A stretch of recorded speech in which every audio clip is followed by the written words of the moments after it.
በዛች ቅስበትም ትከሻውን አስፍቶ የመጣው ማዕበል ጃፓንን ዶጋመድ አደረጋት። ሰላም ውድ የሉሲ ቲፕስ ቤተሰቦች፣ ይህ ዓለም የማይረሳው አሳዛኙ የጃፓን ሱናሚ ትራጄዲ ነው። ጊዜው በፈረንጆቹ 2011 ማርች 11 በዕለተ ዓርብ ነበረ።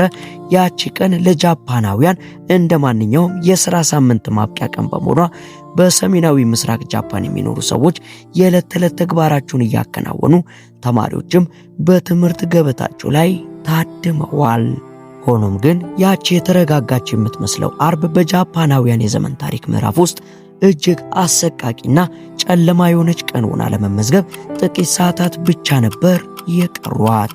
ምክንያቱም ደግሞ ያቺ ቀን ተፈጥሮ በቁጣዋ ጃፓንን ከሀገርነት ወደ ምድረ በዳነት የቀየረችባት አሳዛኝ አጋጣሚ ሲሆን፣ ይህም አጋጣሚ ጃፓንን ብቻ ሳይሆን መላውን ዓለም ያስደነገጠ፣ የሰው ልጅ ከኃያሏ ተፈጥሮ ጋር ሲፋጠጥ ምን ያክል አቅመቢስ እንደሆነ የታየበት የታሪክ አጋጣሚ ነበር። ታዲያ ነገሩ የሚጀምረው ከቀናት በፊት በተሰማች አነስ ያለች ማስጠንቀቂያ ሲሆን፣ አደጋው ከመድረሱ ከሁለት ቀናት በፊት በሳንሪኩ የባህር ዳርቻ አካባቢ መጠኑ 7.2 የሆነ የመሬት መንቀጥቀጥ ተከስቶ የነበረ ቢሆንም ለጃፓናውያኑ ግን የመሬት መንቀጥቀጥ አዲስ ነገር ስላልሆነ ይህንን ክስተት እንደተለመደ ንዝረት ቆጥረውት በፍጥነት ወደ ቀድሞ ሁኔታቸው ነበር የተመለሱት። ነገር ግን በሰዓቱ ማንም ያላስተዋለው አንድ እውነታ ቢኖር ይህ ንዝረት ገና ሊመጣ ላለው ግዙፍ የጥፋቷ የሹክሹክታ ማስጠንቀቂያ መሆኑን ነበር። በሰዓቱም በእነርሱ አቆጣጠር ልክ 8:46 ሲል በሰሜናዊ ምዕራብ ፓሲፊክ ውቅያኖስ ጥልቀት ውስጥ ለዘመናት ተከማችቶ የቆየው የቴክቶኒክ ኃይል በድንገት በመፈንዳቱ ምክንያት የጃፓን የመሬት መንቀጥቀጥ ማስጠንቀቂያ ስርዓት ወዲያውኑ አደጋውን በመለየት በመላ ሀገሪቱ ለሚገኙ ዜጎች የተለመደው የድንገተኛ ጊዜ ማስጠንቀቂያ ደውል ተሰማ። ይህን ጊዜም ከፍተኛ ፍጥነት ያላቸው ባቡሮች በቅጽበት ሲቆሙ፣ ተማሪዎችና ሰራተኞች ራሳቸውን እንዲከላከሉ ከጠረጴዛ ስር ገቡ። ታዲያ ይህ ነገር በጃፓን የተለመደና አልፎ አልፎ ተከስቶ የሚጠፋ ክስተት በመሆኑ ብዙዎች ከቁብ አይቆጥሩትም። ነገር ግን ንዝረቱ እንደ ወትሮ ሳይሆን ረዘም ላሉ ደቂቃዎች የቆየና እንዲያውም እየባሰና እየጠነከረ ሄዶ በሬክተር ስኬል 9.1 የተመዘገበው የመሬት መንቀጥቀጥ ነበር። ይህ ሜጋ ትረስት የተሰኘው የመሬት መንቀጥቀጥ በጃፓን ታሪክ ታይቶም ተሰምቶም የማይታወቅ ኃይል የነበረው ሲሆን፣ መንቀጥቀጡ ለ6 ረጅም ደቂቃዎች የቀጠለ ሲሆን ምድር እንደ ወረቀት ተብረክርካ ሕንፃዎች እንደ ዛፍ ወደ ግራና ወደ ቀኝ ሲወዛወዙ፣ ከማስጨነቁም በላይ ከመሬት በታች የሚሰማው አስፈሪ የነጎድጓድ ድምፅ ልብን ያርዳል።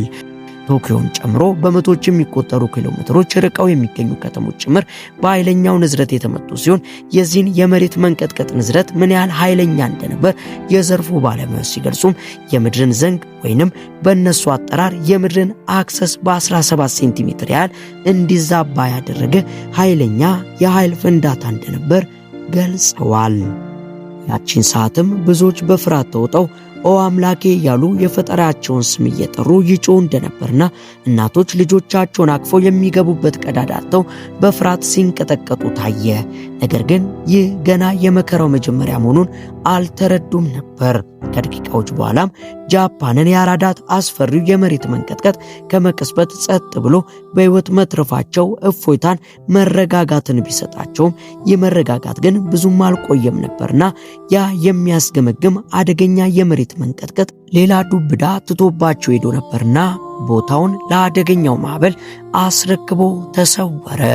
ይኸውም ከባድ የመሬት መንቀጥቀጡ የባህሩን ወለል አንቀሳቅሶት ነበርና ብዙም ሳይቆይ ግዙፍ የውሃ ማዕበል ወይንም ሱናሚ እየተምዘገዘገ ወደ ጃፓን ያመራ ጀመር። ይህንን የተረዳው የጃፓን ሜትሮሎጂ ኤጀንሲም ወዲያውኑ የሱናሚ ማስጠንቀቂያ ሲያወጣ መጀመሪያ ላይ የማዕበሉ ቁመት 6 ሜትር ይሆናል ተብሎ የተገመተ ቢሆንም ከባህር ዳርቻው ርቆ የሚገኝ አንድ የጂፒኤስ መሳሪያ ያስተላለፈው መረጃ ግን እጅግ አስደንጋጭ ነበር። ይኸውም የውሃው መጠን በፍጥነትና በከፍተኛ ሁኔታ እየጨመረ መምጣቱንና ይህም ተራ ማዕበል ብቻ ሳይሆን ወደ ጃፓን የባህር ዳርቻዎች እየገሰገሰ ያለ ግዙፍ የውሃ ግድግዳ እንደሆነ አስረዳ።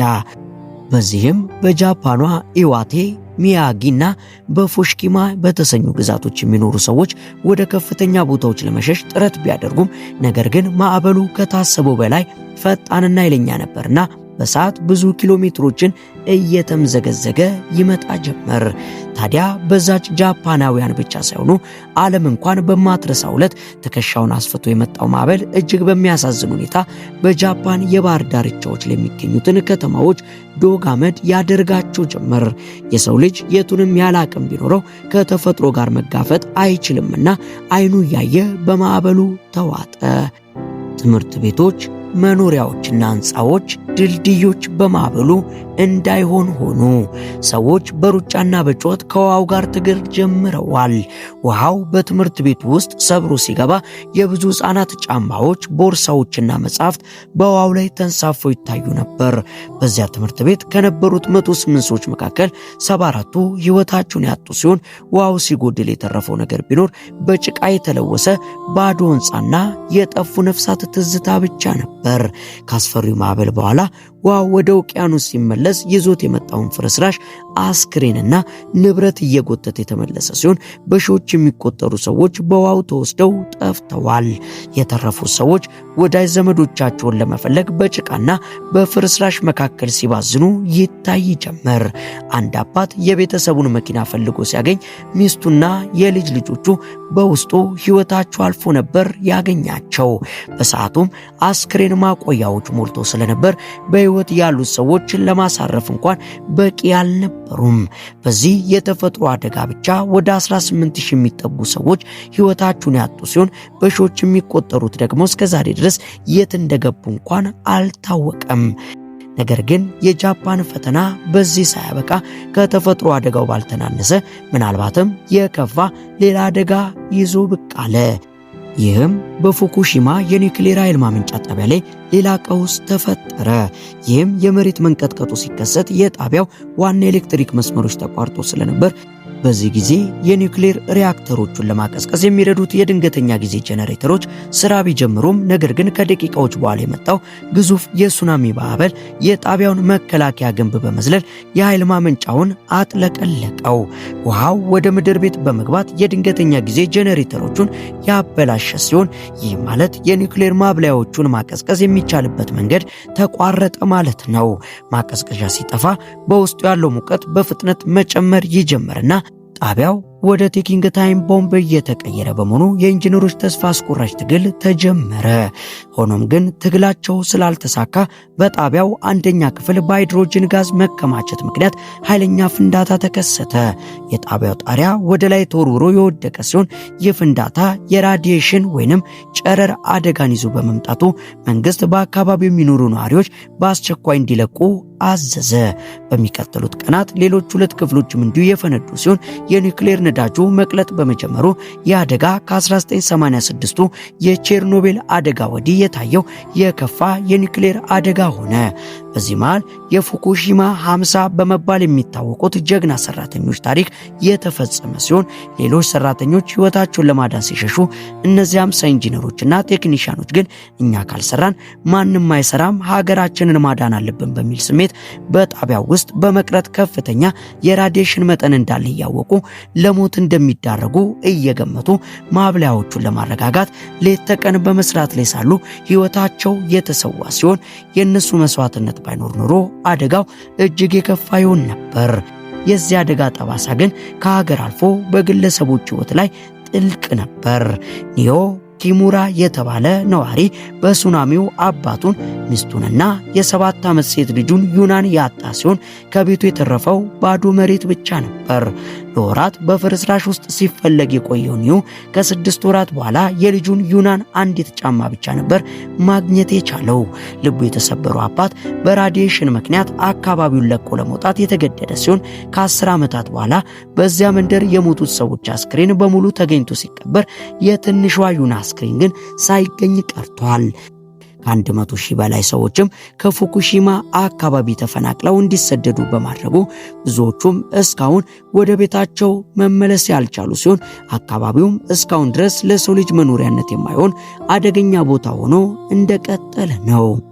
የጃፓን መንግስት ለአደጋው መልሶ ማቋቋም ያወጣው ወጪ ከ235 ቢሊዮን ዶላር በላይ ሲሆን ይህም በሰው ልጅ ታሪክ እጅግ በጣም ክስረትን ያስከተለ የተፈጥሮ አደጋ እንዲሆን አድርጎታል። ዛሬ ጃፓን ከዚያ አደጋ አገግማ ፈራርሰው የነበሩ ከተሞች ተገንብተው ህይወት እንደ ቀድሞ ብትቀጥልም ነገር ግን በዛች ዕለት በጃፓን ላይ የጣለው ጠባሳ መቼም የሚረሳ አይደለም። በየዓመቱ በዚህ ቀን ጃፓናውያን ለአፍታ ቆም ብለው የሞቱትን የሚያስታውሱ ሲሆን ይህ ቀን ተፈጥሮ ምን ያህል አደገኛና ኃያል እንደሆነች በመከራ ጊዜ የሰው ልጅ ርኅራኄና ጀግንነት እንዴት እንደሚፈተን ያስተማረ ቀን ሆኖ አልፏል።